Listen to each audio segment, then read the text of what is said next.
Welcome back. Now, this one, ladies, I swore would never be me.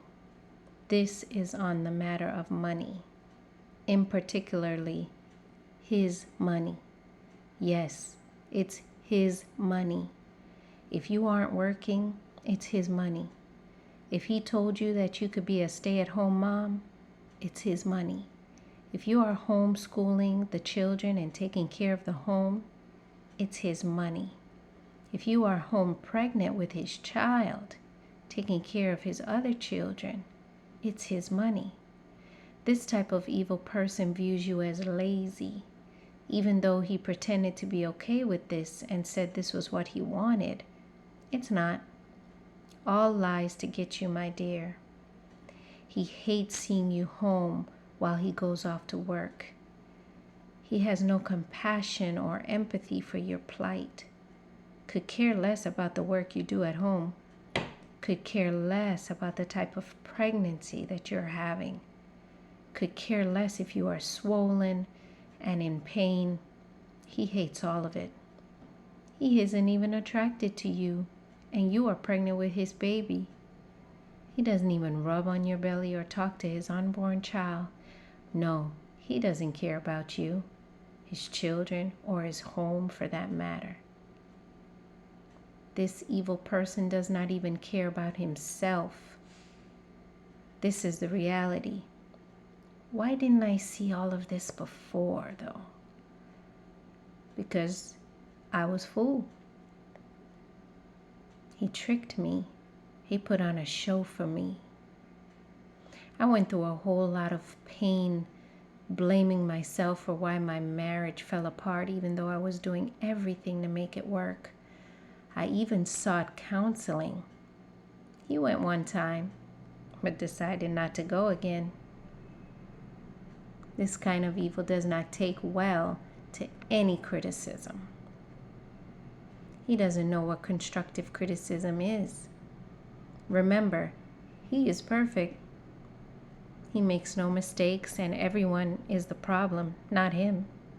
I learned this was the plan all along. Never meant to stay and love you forever. Not mature enough to have a healthy, happy relationship with any female, really. Even though he has sisters and a mother, I am sure they can recall stories of how this evil person did not have the compassion and empathy, even for them, that a normal man would have had. Back to his money. He doesn't want you to have money of your own unless you're using it to pay off his debt. I was debt-free other than my car, so I was not a financial burden to him. He made good money before he quit his job during our separation to avoid having to pay alimony and later child support. Goes to show how long the problems go on when you choose to marry this type of evil person. But I digress. Well, let's be real about this type of evil. You cannot really believe a word out of their mouth. They are pathological liars. So they can pretend to not have money. They can pretend to be struggling, all used as a form of control. Yes, ladies, he tried to and actually was controlling me with his money. Trust me, I didn't even know or have an inkling of this happening to me. They are so good at what they do. In the beginning, before we got married, he said, yes, we would have joint accounts. Never happened. After marriage, when I brought it up, he told me it was his money, and why do I need to see if I'm not the one paying the bills? Also, anything that went on, he refused to include me or keep me informed because he would say, how can I help?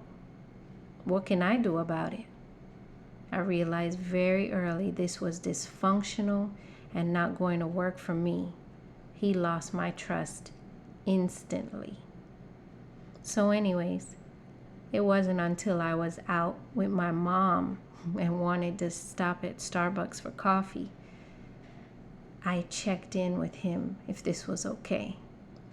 Mind you, he told me that he needs receipts for taxes and also led me to believe that money was tight.